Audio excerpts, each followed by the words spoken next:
Welcome to the Daily Decant, your 5-minute briefing on the world of wine. Each episode delivers practical insights to help you choose, order, and talk about wine with more confidence in everyday social settings. Let's get into today's decant.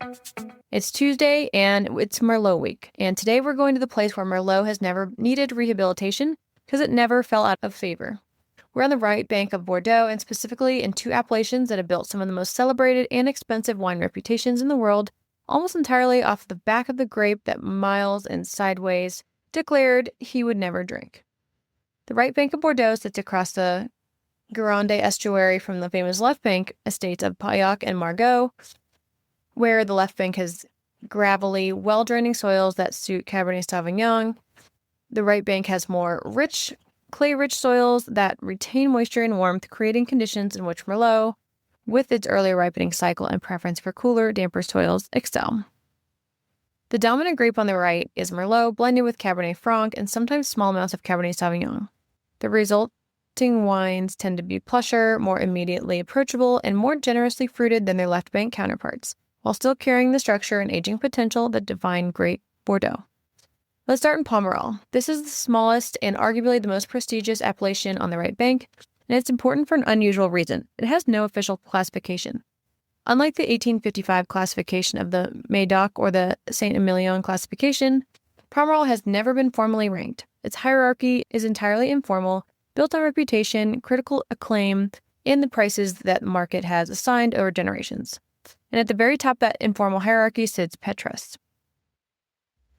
Pétrus is approximately 11.5 hectares of vineyards situated on the highest point of the Pomerol Plateau, where a narrow band of ancient blue clay soil sits directly at the surface.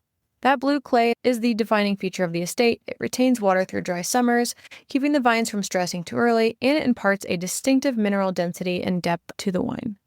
The estate produces around 2,500 cases per year, entirely from 100% Merlot, and releases it only after careful selection. There is no second wine. The juice that doesn't make the cut goes into generic Pomerol, and the resulting scarcity combined with the consistently extraordinary quality has pushed prices for recent vintages into the thousands of dollars per bottle. And the wine justifies it.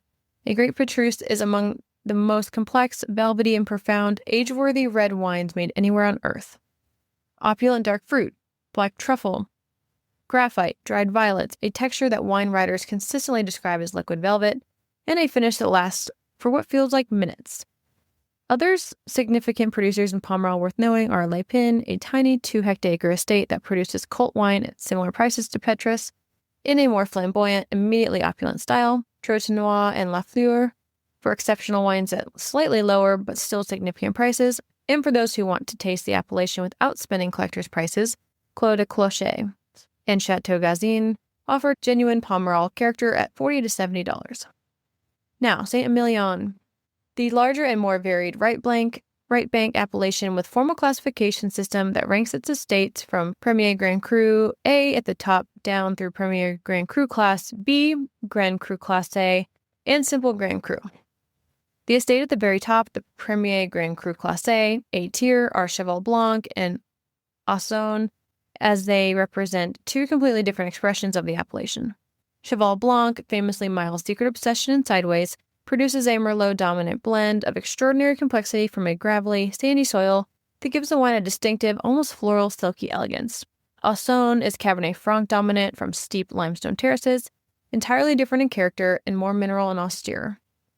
Today's practical takeaway is that if you want to understand what Merlot can genuinely achieve at its absolute ceiling, the Right Bank of Bordeaux is where you start. Not the $1,000 bottles necessarily, but even a straightforward Saint-Émilion Grand Cru from a good producer at $25 to $40 will show you a completely different face of the grape from anything the 1990s California wine boom produced. The face is plush, generous, round, with genuine complexity, and a kind of velvety texture that's uniquely Merlot's contribution to wine. It pairs beautifully with roasted meats, lamb, duck, mushroom dishes, and almost anything with the earthy, umami-driven flavors. A good Saint-Émilion at the table with a duck confit is one of the great, simple wine and food combinations available at any price point. Tomorrow we're going to head over to California and the producers who never gave up on Merlot even when it was deeply unfashionable to do so. That's today's Daily Decant. If you found this helpful, be sure to subscribe and share with your friends so you can continue building your wine knowledge with just a few minutes a day. See you tomorrow for the next decant.